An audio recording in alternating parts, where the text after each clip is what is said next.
എനിക്ക് അത്ര വീര്യമൊക്കെ കുറവാ ആവശ്യത്തിൽ. അപ്പൊ അതുകൊണ്ട് ഞാൻ എന്റെ വീര്യം നോക്കാനാ പറയണത്. എനിക്ക് മനസ്സിലായി കുറച്ച് വീര്യം കുറച്ച് കുറവാണ്. കാരണം എന്താ വെച്ചാൽ പ്രതിപക്ഷത്തിരിക്കുന്ന ഒരാളല്ല ഭരണപക്ഷത്തിരിക്കുമ്പോൾ ഉണ്ടാവുക. അതിൽ അപ്പപ്പ കാണുന്നവനെ അപ്പാന്ന് വിളിക്കുന്നവരാണ് ഞങ്ങളുടെ സ്വഭാവം അങ്ങനെയാണ്. സ്വന്തം അച്ഛനെ പോലും മാറ്റി പറയുന്നവരാണ് ഞങ്ങളെന്നൊക്കെ പറയുന്നത് പോലെയാണ് KM ഷാജി എന്ന് പറയുന്ന ലീഗിൻ്റെ നേതാവ് ഈ ഒരു കാര്യത്തെപ്പറ്റി പറയുന്നത്. ഞാൻ അവരുടെ അച്ഛനൊന്നും വിളിക്കുന്നൊന്നുമല്ല കേട്ടോ, ഞാൻ അങ്ങനെ ഒരു അതിശയോക്തി പറഞ്ഞതാണ്. അതായത് വലിയ മെഴുകലായിരുന്നുവല്ലോ ഇവർ പ്രതിപക്ഷത്തിരിക്കുന്ന സമയത്ത്. ആർക്കെതിരെയാണ്? പിണറായി വിജയനെതിരെയും പിണറായി വിജയൻ മുന്നോട്ട് വെക്കുന്ന രാഷ്ട്രീയത്തിനെതിരെയും കമ്മ്യൂണിസത്തിനെതിരെയും കമ്മ്യൂണിസ്റ്റ് പാർട്ടിക്കെതിരെയും ഒക്കെ എന്തൊരു മെഴുകലായിരുന്നു. RSSകാരാ CPMകാരാ ഞങ്ങളെ അധികാരത്തിൽ കയറ്റിയ നെഹ്റുവിനെ താഴെ ഇറക്കുന്ന, ഗാന്ധിയെ താഴെ ഇറക്കുന്ന പാഠപുസ്തകങ്ങളിലേക്ക് ഗാന്ധിയും നെഹ്റുവും കയറി വരും, ഞങ്ങൾ കയറ്റിക്കൊണ്ടുവരും.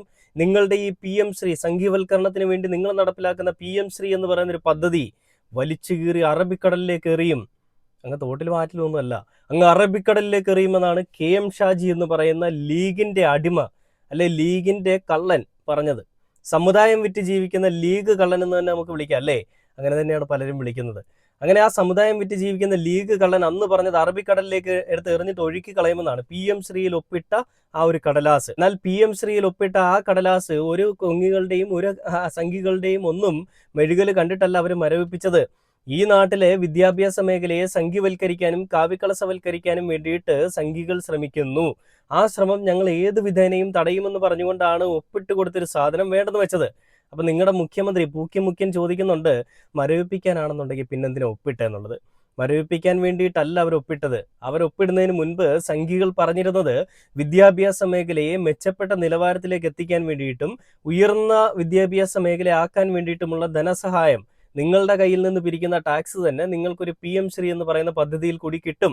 അതുകൊണ്ട് അത് കേട്ട പാതി കേൾക്കാത്ത പാതി അന്നത്തെ വിദ്യാഭ്യാസ മന്ത്രിയായിരുന്ന V ശിവൻകുട്ടിയും സംഘവും പോയി ഒപ്പിട്ട് കൊടുത്തതാണ്. എന്നാൽ ഒപ്പിട്ടതിന് ശേഷം K സുരേന്ദ്രനെ പോലെയുള്ള കുറച്ച് നേതാക്കന്മാർ പറഞ്ഞൊരു കാര്യം നമുക്കറിയാം, അല്ലേ? എന്താ പറഞ്ഞത്? PM ശ്രീ എന്ന് പറയുന്ന പദ്ധതിയിൽ ഒപ്പിട്ടതോടുകൂടി ഞങ്ങളുടെ ഈ പറയുന്ന നമ്മുടെ ചരിത്രം ഞങ്ങൾ തിരുത്തും. ചരിത്രത്തിൽ സവർക്കറെ പറ്റി മോശമായിട്ട് പരാമർശിച്ചിട്ടുണ്ട്, ഗാന്ധിയെ കൊന്നത് ഗോഡ്സെ എന്ന് പറഞ്ഞിട്ടുണ്ട്. ഇതൊന്നുമല്ല സത്യം. ശരിയായിട്ടുള്ള ചരിത്രം കുട്ടികൾ പഠിക്കണം. അതിനു വേണ്ടിയിട്ടുള്ള തിരുത്തലുകൾ ഞങ്ങൾ ചെയ്യും. ഇത് കേട്ട ഉടനെ തന്നെ PM ശ്രീയിൽ ഒപ്പിട്ട ആളുകൾ അന്ന് തന്നെ ആ ഒരു പദ്ധതി നടപ്പിലാക്കില്ല എന്ന് പറഞ്ഞുകൊണ്ട് സ്റ്റേ കൊടുത്തു. അത് സുപ്രീം കോടതി വരെ പോയൊരു കേസാണ്, അല്ലേ? അങ്ങനെ സുപ്രീം കോടതിയുടെ പരിഗണനയിലിരിക്കുന്ന ഒരു കേസായിരുന്നിട്ട് കൂടിയും പുതിയ മുഖ്യമന്ത്രി ഭരണത്തിൽ വന്ന സമയത്ത് ഓടിപ്പോയി ഒപ്പിട്ട് കൊടുത്തിരിക്കുകയാണ്. ആ മരവിപ്പിക്കലൊക്കെ ഞങ്ങളങ്ങ് മാറ്റിയെന്നേ, ഫ്രീസൊക്കെ അൺഫ്രീസ് ചെയ്തു. നിങ്ങൾ കയറി വാടാ ചേട്ടന്മാരെ അച്ഛന്മാരെ ഞങ്ങളെ ഭരിക്കാനെന്ന് പറഞ്ഞുകൊണ്ട് പോയി സംഘികൾക്ക് വേണ്ടിയിട്ട് ഒത്താശ ചെയ്ത് കൊടുത്തിരിക്കുകയാണ്. ഈ സംഘിക്ക് വേണ്ടിയിട്ട് ഒത്താശ ചെയ്ത് കൊടുത്തതിന് ഒരു നേതാവ് നിയമസഭയിൽ പറയുന്നൊരു മറുപടിയുണ്ട്. ലീഗ് കള്ളനും മുഖ്യനും ഒക്കെ വേണ്ടിയിട്ട് അവരുടെയൊക്കെ അണ്ണാക്കും അന്നനാളവും നിറയുന്ന രീതിയിൽ അദ്ദേഹം കൊടുക്കുന്നൊരു മറുപടിയുണ്ട്. ഞാൻ ആ വീഡിയോ നിങ്ങളെ കാണിച്ചു തരാം.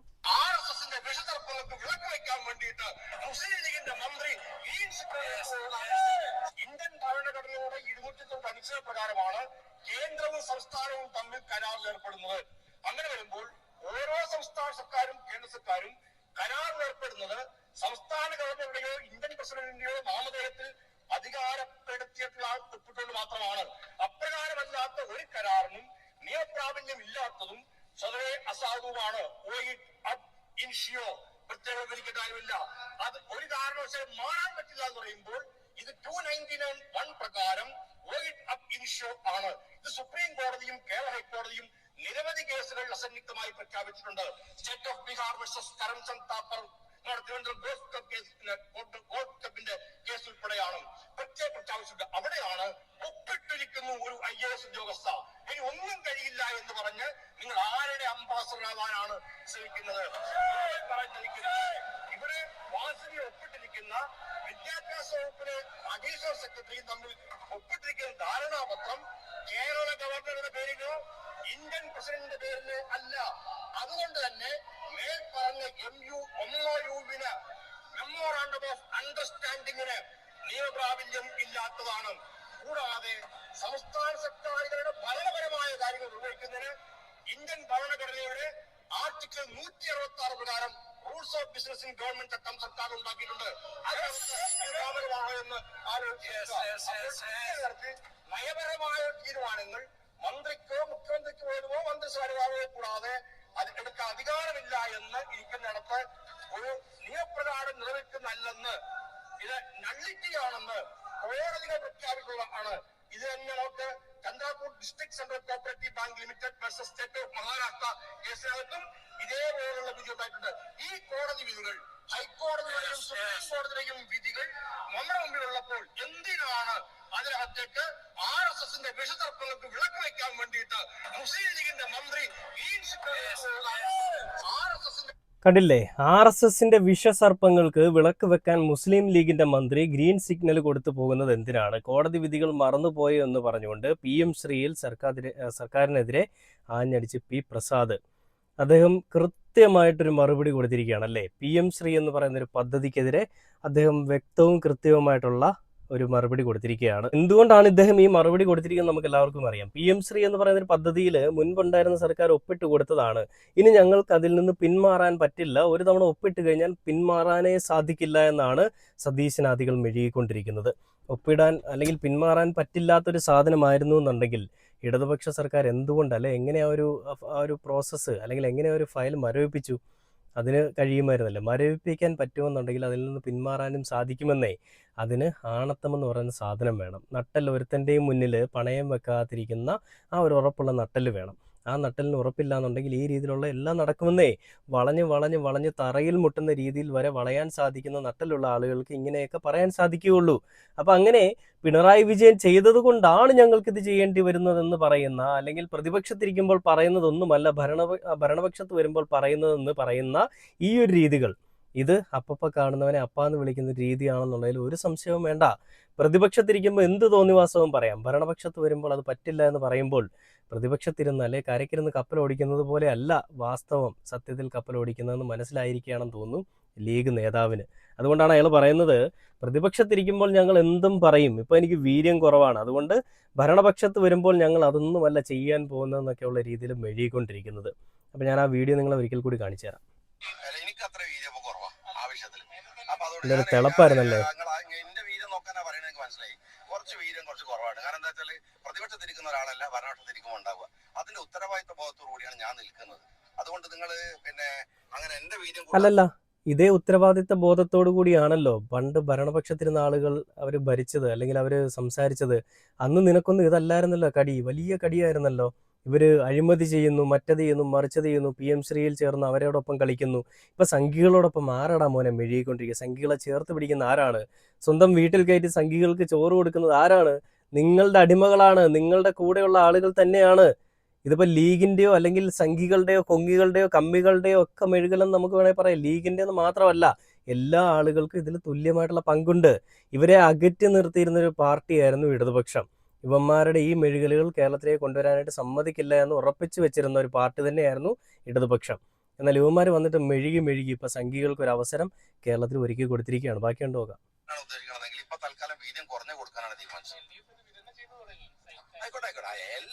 അതൊക്കെ ചെയ്യട്ടപ്പോ, ഭയങ്കര സംഭവമാണല്ലോ. ഞങ്ങൾ LDFിന്റെ മറുഭാഗത്തില്ല. LDF ഇങ്ങനെ നിഷ്ക്രിയമായിട്ട് ഇരിക്കുമെന്ന് വിചാരിച്ചിട്ട് ഭരിക്കാനാണ് വിചാരിച്ചത്. അങ്ങനെ LDF എന്ന് പറയുന്നത് അത് ജനാധിപത്യത്തിൽ അവരപ്പുറത്തിരിക്കും. അവർ ഞങ്ങൾ പറഞ്ഞതിനേക്കാൾ രൂക്ഷമായിട്ട് ഞങ്ങളോട് സംസാരിക്കും. അവർ ചെയ്യേണ്ട റോൾ അതാണ്. ഞങ്ങൾ അതിനൊക്കെ ബഹുമാനിക്കുന്നുണ്ട്. ഭാഷയിലും സംസാരത്തിലുമൊക്കെ ശുദ്ധി വീണിരിക്കുന്നു KM ഷാജിയുടേത്. ഇതൊന്നും ആയിരുന്നില്ല കവലകളിലെ അന്തിച്ചർച്ചകൾ പോലെ, കവലകളിലെ പ്രസംഗം പോലെ. RSSകാരാ BJPക്കാരാ നിങ്ങളൊപ്പിട്ട ആ ഫയൽ ഞാൻ വലിച്ചു കീറി എറിയും എന്ന് പറഞ്ഞുകൊണ്ട് എന്തൊരു ഗാംഭീര്യമായിരുന്നു. ഇന്ന് ആ ഗാംഭീര്യമില്ല. ഇന്ന് എൻ്റെ ആണത്തത്തിന് ഇച്ചിരി കുറവ് വന്നിരിക്കുകയാണെന്ന് അയാൾ തന്നെ പറയുകയാണ്. നമ്മളായിട്ട് പറയുന്നതല്ല കേട്ടോ, ഞാനായിട്ട് പറയുന്നതല്ല, KM ഷാജി തന്നെ പറഞ്ഞിരിക്കുകയാണ്.